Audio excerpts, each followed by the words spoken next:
Thanks, Shirley. Good to see everyone. There are seats. Standing up's good in a way, but it'd be quite good if you want to come down to the front and be brave. So much to say, so much to share, such an important discussion. I'm going to be my usual febrile, frenetic, in your face. So before I try and structure myself in any kind of sensible way to share some thoughts with you, just four very, very quick things, because I'm bound to forget them later, and if you do nothing else, at least take these first bits away. First thing, Michael, I'm a recovering academic. Worse than that, so I always gets a laugh. Worse than that, I'm an economist, so I'll plump for it, I'll choose the line, and it's a line where an economic output strategy for decades has failed our population and has failed our people. So I'm not going to vote for that anymore, and I'm going to stand up and say, actually, when I walk around my city and when I come to places like London, that is a failed economic model which needs to be talked about, and more of that later, and needs to be addressed and needs to be challenged. So there you go, I'm out there. Three, that's career limiting maybe, but probably not. Three things, just because I think they're really important before I do try and structure some thoughts, and hopefully it'll lead into the panel. Number one, in Coventry, I'm not going to talk that much about the details, we haven't got time. We are proud, and pride is a bizarre thing to say that we're a marmot city, because actually the very reason way back that we became absolutely challenged because of the evidence around our health inequalities was actually to say that we're proud, not only to have had that spotlight on us, but to continue with Michael and the team to think about how we can really drive through health in all policies, think about the place. Isn't it strange to talk about me as a chief executive, the leader of the council, cross-party, stakeholders, led by the fire service, police all over us, health in all of its different ways, but most of our communities being proud, but proud for the reason that we are not prepared and have not been prepared for many years as a city to say it is okay to see profiles actually haven't changed that significantly in inequalities since 1970. And as we've seen, back to my point about economics, seen genuinely the population health, the economics of my city, improved substantively in some areas, but to see those inequalities so stubborn was something that we weren't prepared to allow any longer. And I hope we've done our bit around leadership. And just to say that literally only yesterday, the Health and Wellbeing Board, our fire chief put forward the latest quartile update on all of our basket of indicators as a marmot city, and well over 90% are reaching target or surpassing target across all the areas of employment, apprenticeships, housing, etc. And actually I made the point that some of those are probably too easy and not sufficiently stretching, so we'll rebase that and start thinking about how we can move on to the next level. So that's number one. Number two, and I made comment to colleagues before we started, and this is really serious point, hopefully. Coventry is the UK City of Culture in 2021. That's a point at which you cheer amazingly and say it was so deserved. But this is really important. And Hull has had a great time in 2017. But if I told you that in front of the panel, the judging panel, for an hour and a half, yes, 15, 20 minutes was spoken about the content of the cultural programme, the way in which we were going to disseminate, not just nationally, but internationally, about the power of culture in terms of moving our people and our places. Actually, the majority of the time was about the fact the only city ever to have now been awarded a City of Culture that is truly super diverse and young and challenged like Coventry is going to go after some of those deep inequality issues so that we can create a sense of the next 5 or 6 years of the spotlight to actually get into the heart of some of these really challenging conversations. And I think that says something about the fact that our world is changing. And then thirdly, and then I'll get onto the presentation, I promise. And then thirdly, last Friday, you should have noticed, it's been talked about already by Shirley's introductory comments around the fascination, fixation with the health system, and indeed the acute system, and indeed even narrower corridors within the acute system, about the fact that is then de facto the entire way in which we look at health and wellbeing. So if you look at what happened last Friday with new guidance around moving beyond STPs, which, by the way, I was outspoken right at the beginning in terms of implementation, so I'll say it how it is. They were never set up to be sustainable, they were never set up to be transformational, they weren't even plans. So as far as I'm concerned, that was some kind of Trade Description Act immediately. The fact we're now moving to a care integrated system approach, but much more importantly, not because I love local government, but because we're natural conveners of place, to really look at the guidance and really start to see, hopefully, a sense of not just integration, but place-based initiatives to try and get into the heart of this health in all policies and wellbeing agenda, I think, as an optimist, might be an opportunity to chink away at some of those challenges that we faced in the past. I'm going to go flying now, because I've only got, about 5 minutes left now. What I thought I might do is talk about context, but it's already been articulated by Michael and others far better than I can. I'm going to focus on leadership rather than just Coventry and what we're doing, and I hope that resonates into questions about people as our greatest assets and about reimagining our place as ecosystems. My brain works in pictures, so about a year and a half ago I started talking about the pinball machine, which is the image on the left. And I think this is really important context to why we're here today.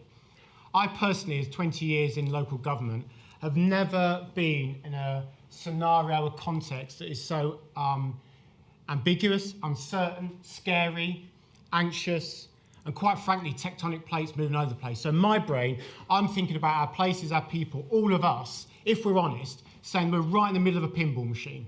The notion of so much ricochet effect, so much collateral happening all over the place, left, right.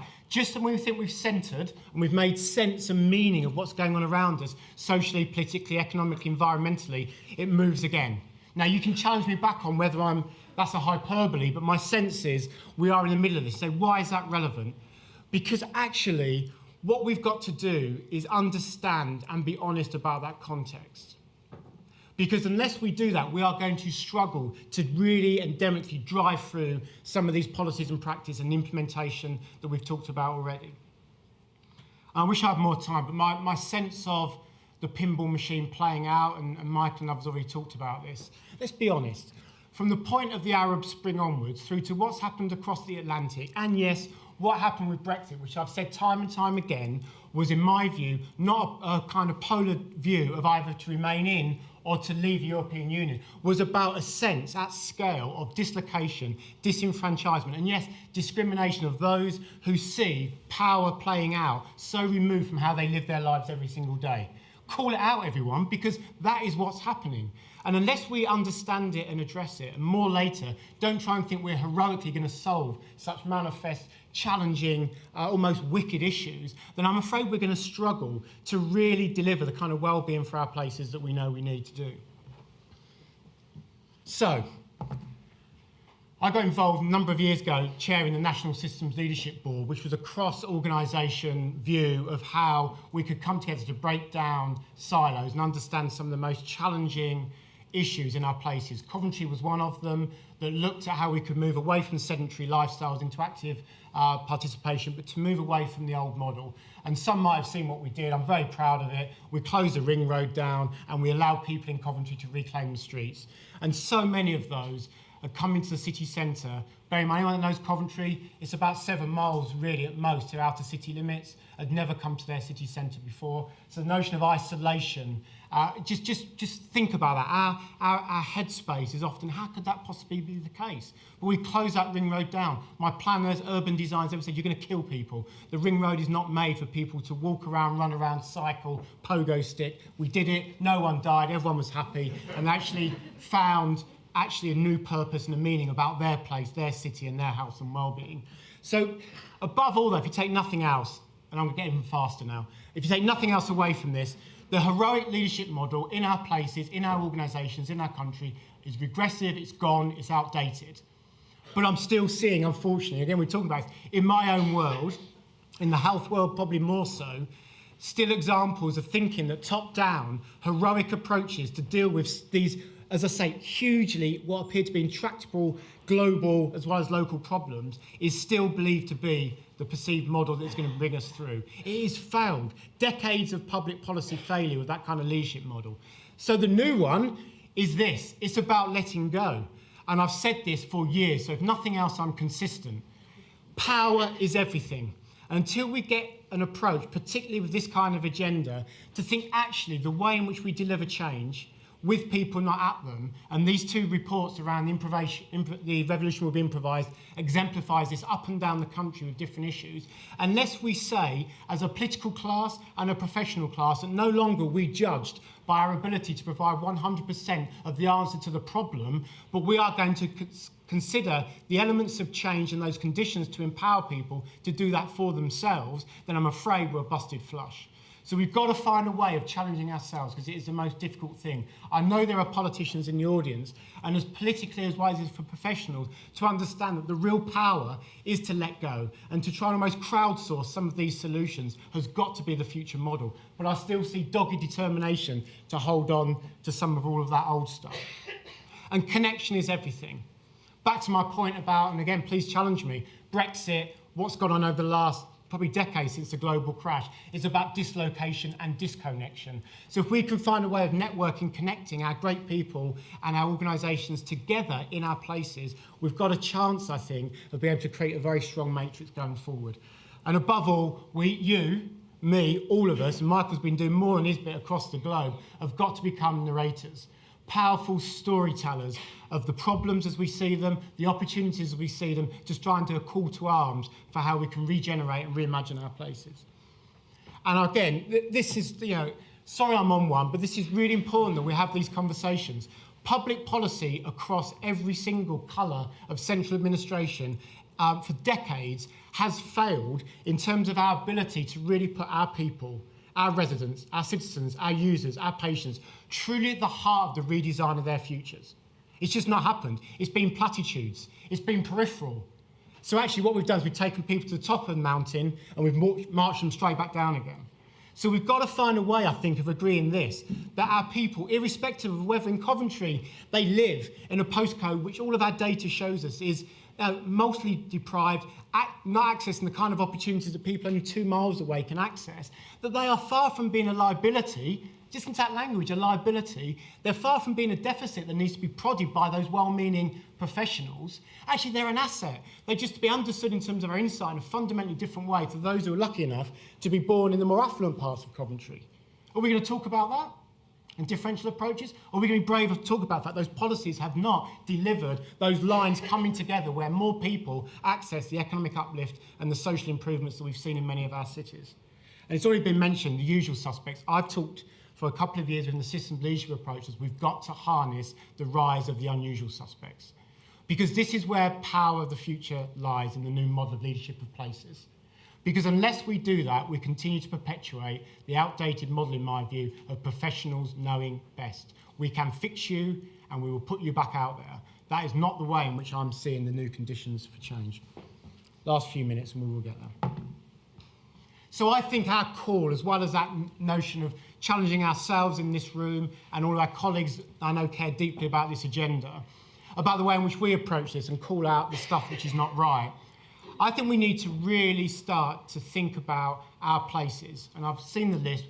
We represent great places, towns, areas up and down this country. And I think we need to really start thinking about the way in which our places work, because they are ecosystems. And that is the nature of health in all policies and how we can get our politicians, our policymakers, our practitioners across sectors to be able to understand that people's lives are, yes, complex, we've agreed that, but actually they're so interconnected. And the notion of functions around housing, benefits, environment, economic uplift, schooling, social policy, social care, discharge from hospital, all of these things are so interconnected, at least they should be. So our job is to think about that living ecosystem. And some of the things that we talked about, certainly within systems leadership, is people get paralysed about action. And Michael is I've heard him speak so many times. He's a great friend, but also challenger us in Coventry.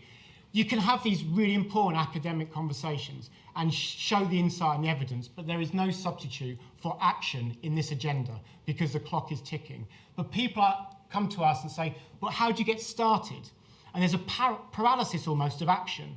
So what I've always said is that we've got to have the maxim here of start somewhere, start anywhere.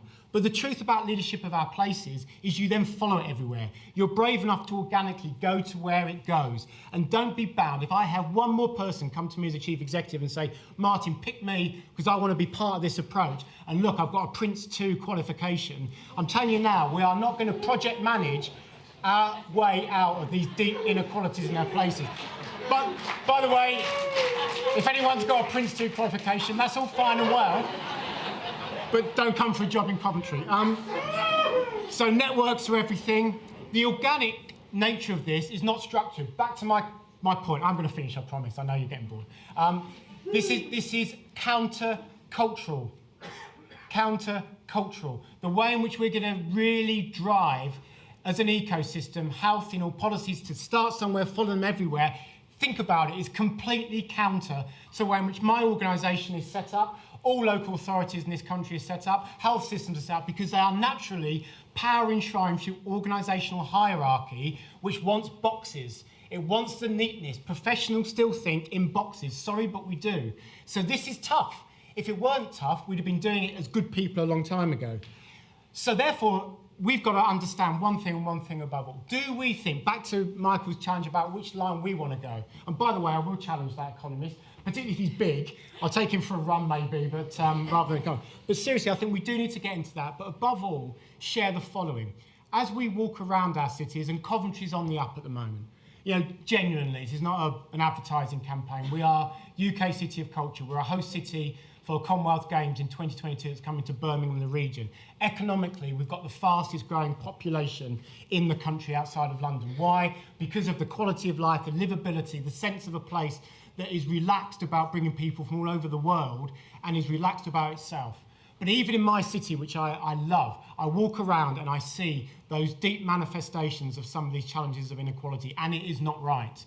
So therefore, surely we can agree on this. Our shared common purpose for our people, for our places, in this mad pinball machine of a world has to be, no longer is it acceptable for these uplifts of health, improvement for people and their family and their future generations is just going to be for the minority. It has to be for the majority. And we've got to have that shared purpose of saying there is a way, because I'm an optimist, there is a way that actually, not despite the context that we face, but because of it, and because of the moving parts, and because of the tectonic plates, now the revolution is going to gather pace, and you should be part of that, because all of us in this room are leaders. And above all, we know when to fill a space, to create those conditions of change, but most of all, we then know when to get out there and let people deliver their own futures. Thank you very much.